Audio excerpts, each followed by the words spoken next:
Good afternoon, vinyl community.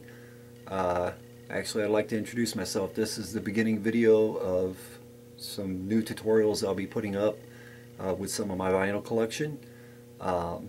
My screen name on YouTube is Kill Craze, which is actually a reference to a sci-fi comedy, Red Dwarf television show. And the last season they brought on a character there. His name is Kill Crazy, which I like sci-fi. Other than my passion with vinyl records, like everyone else. Basically, I'll start from the beginning. Basically, 40 years old, live in Jefferson County, which in Cedar Hill, Missouri, which is about 40 miles south of St. Louis. My passion with vinyls started when I was really young. I'm one of 7 sons in the family, and most of us are musicians, play music. And my mother, at a young age, played country and western for the most part, early records, which I have her collection too, her full vinyl collection.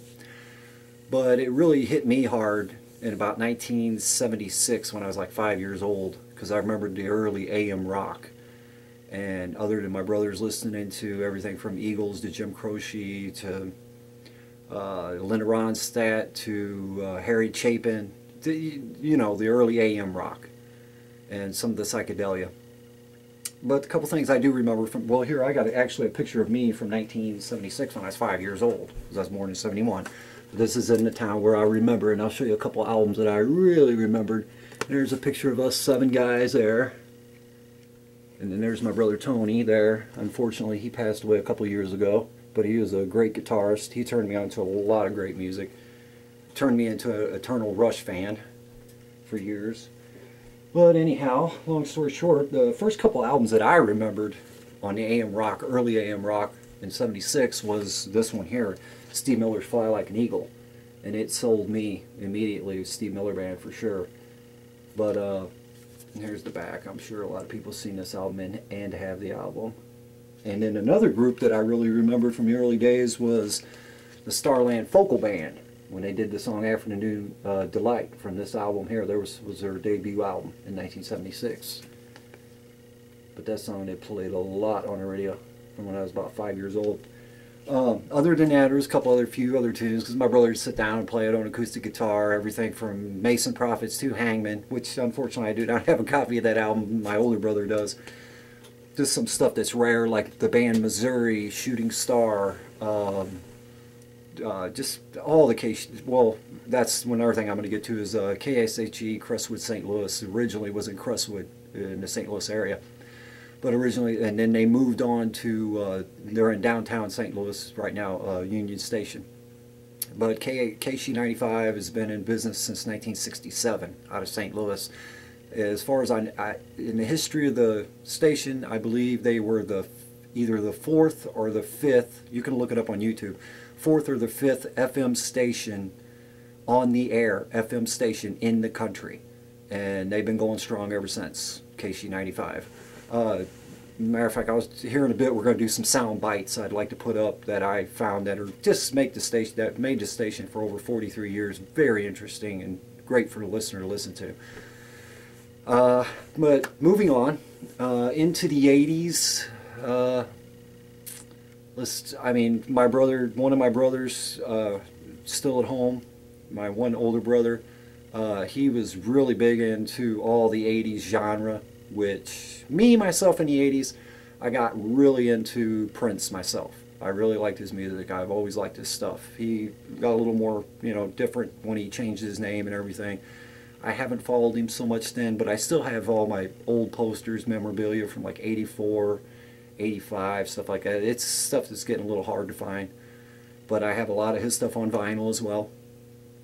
And then I think it was probably about 81, that's when I really got into Rush. But my first concert was in 1987, which I have the actual tour shirt. I could show you that real quick. This here, which my brother Tony got me into. Like I said, my brother Tony was a hardcore guitarist. It was my, let's see, in 87, yeah, 16th birthday. Went and seen Robin Trower on the Passion Tour, which the lead singer for this at the time when he was with Trower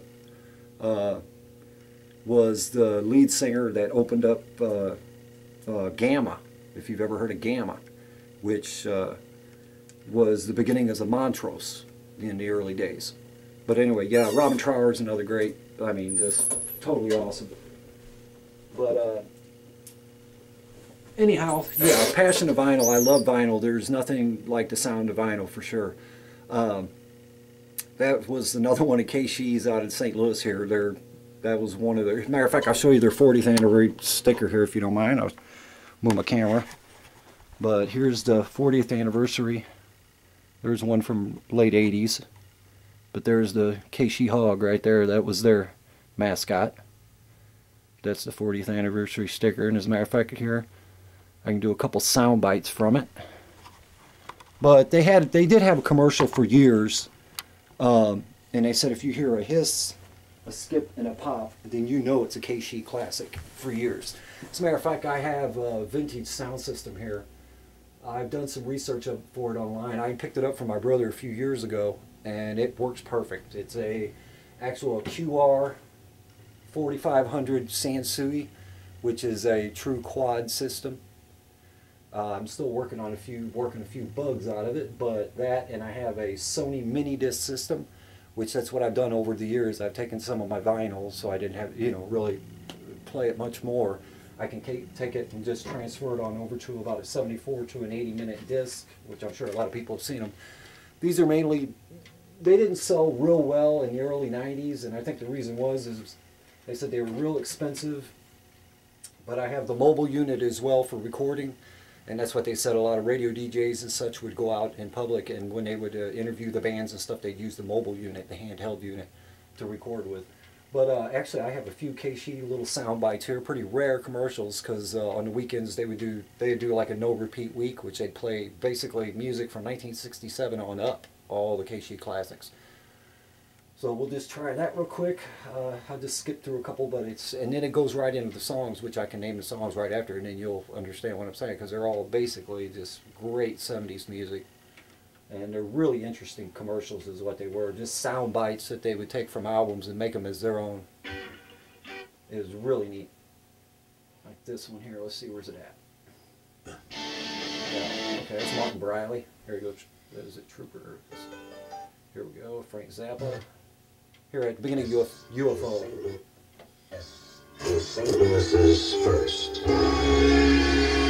rock and roll station. The original KSHE 95. Go. And then it goes into UFO, Too Hot to Handle. And then the next one is Sweetmeat's Choice Cuts. You first heard it years ago on KSHE 95.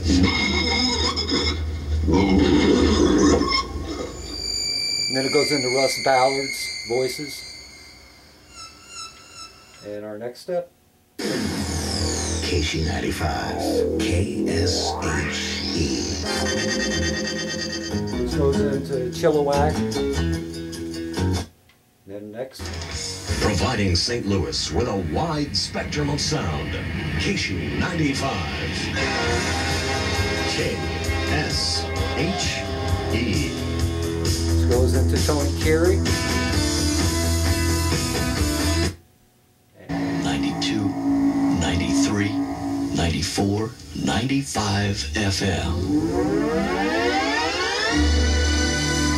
All the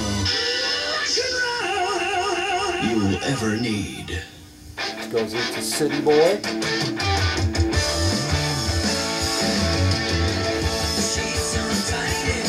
And the next. This one here, it starts with Yellow, but this is another really great thing that was about KSHE. I think it was in about, someone can correct me on this for sure. They used to have it up on YouTube, but someone had posted it and then it got taken down. But anyway, long story short, there was KSHE for a while hired an actual grandmother. She had come in to pick up tickets for her grandson, I believe, grandson or granddaughter, for a concert that was going to be at the Kiel Auditorium before it was torn down in 1999, the old Kiel Auditorium.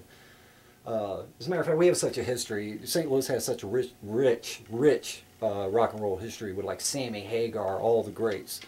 But anyway, they actually hired the lady to come in and do a show, and she was known as the oldest rock and roll DJ ever.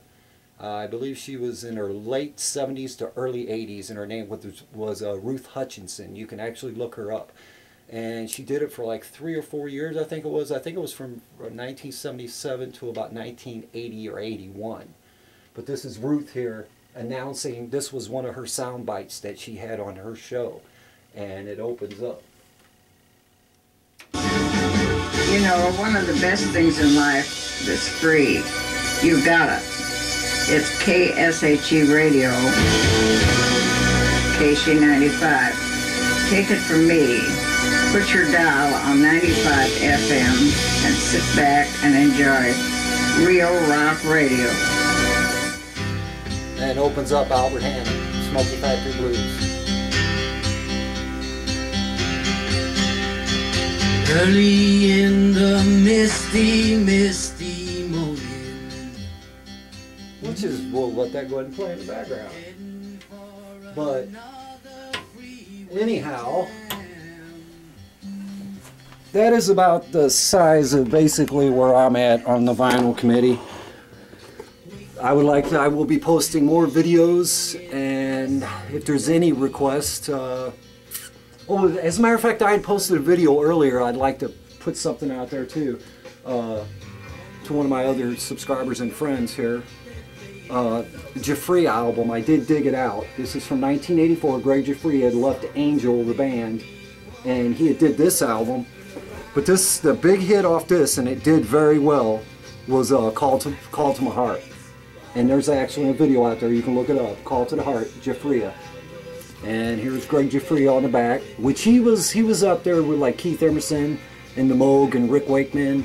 He did a lot of work with the Moog. And then he did several albums. I had a friend that ripped another one for me. I think it's called Silk and Steel, Jeffrey. But that's another great band. Yeah, Silk and Steel, Jeffrey, which I had a friend of mine rip it for me.